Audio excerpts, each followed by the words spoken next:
Romanın çılğınlıqlarından biri də qladiator döyüşləri olub. Yəqin bir çoxunuz Roma tarixinə aid qladiator tipli filmləri izləmisiniz və burada insanların necə çılğınca döyüşdüyünü görmüsünüz. Belə ki, bu insanlar sanki ağıllarını itirmişcəsinə bir-birləri ilə dava edirlər, bir-birlərinə qarşı çox pis əməllər törədirlər və ən pisi də İnsanların bundan zövq almasıdır. Belə ki, tribünalarda əyləşən tamaşaçılar bundan vəhşicəsinə zövq alaraq tamaşa edirlər.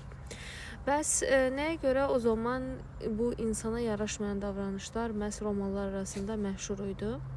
Belə ki, güman olunur ki, bunun səbəbi qurğuşun metaldır. Belə ki, o zamanlar Romada su boruları məhz qurğuşun metalından hazırlanırdı və qurğuşun metalı təbiəti gərəyi daha rahat bükülə bilən bir material olduğu üçün təbii ki, müəyyən qədər əlverişli idi onlar üçün. Lakin bu su borularının içindən axan suyu